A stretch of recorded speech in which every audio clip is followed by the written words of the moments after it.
whose guidance was simple to learn by the old and also children, as well people from alien cultures or from traditional backgrounds.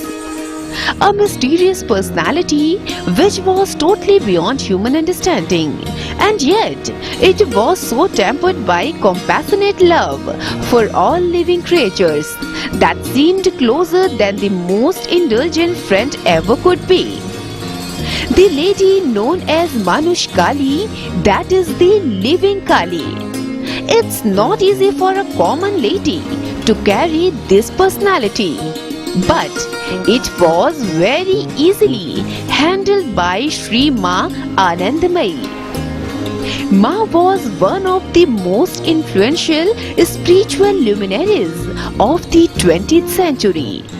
She emphasized the importance of detachment from the world and religious devotion, and also encouraged her devotees to serve others.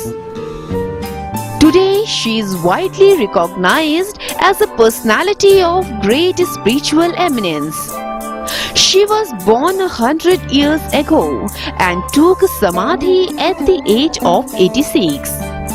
These limitations, however, cannot said to have conditions her utter freedom to be just herself under all circumstances.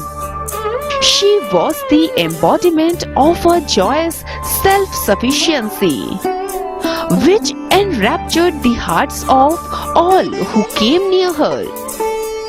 Anandamayi Ma was an embodiment of divinity and spiritual power in our own times, and her message and guidance is eternally relevant and uplifting.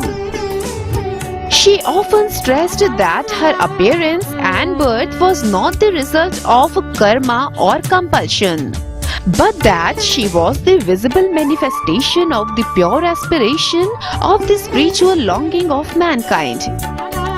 During her 86 years on this earth, in her own unassuming and spontaneous way, she exerted a profound influence on an entire generation.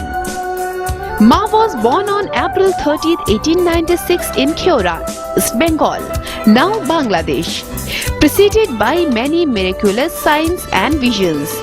She exhibited perfect awareness and consciousness from birth.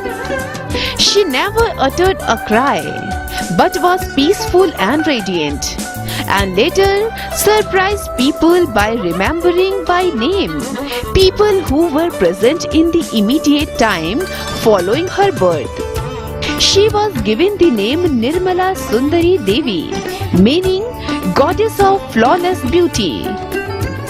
At each stage of her life, she spontaneously manifested an example of perfection in fulfilling the different stages of human existence.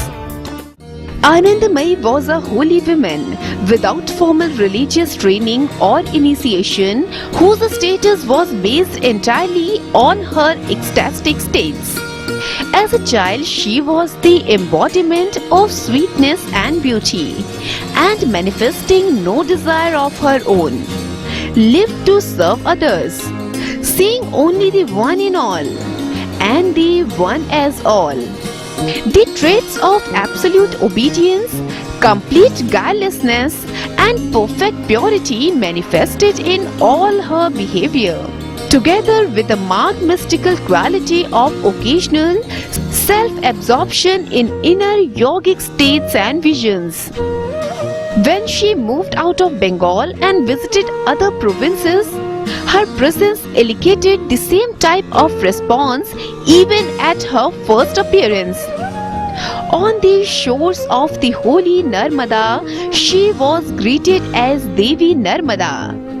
In Madurai, she was hailed as the goddess Meenakshi by surging crowds who waited hours for a glimpse of her.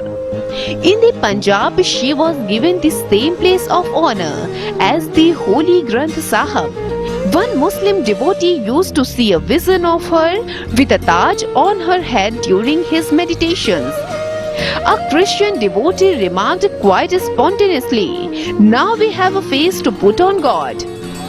The simple highland women of Almora would say to her, "Now that we have you with us, we do not need to visit the temple." Time passed and she continued lightening the entire world with her ray of love and services. And in the year 1982, we lost our precious gemstone. Ma left her mortal body in her ashram in Dehradun. It was enshrined in a beautiful marble samadhi in Kankhal, south of the pilgrimage center of Haridwar. And to this day, the Jyoti Beat, center of light, radiates blessing and light to the entire world. Ma still makes her divine presence felt to those who turn to her in prayer.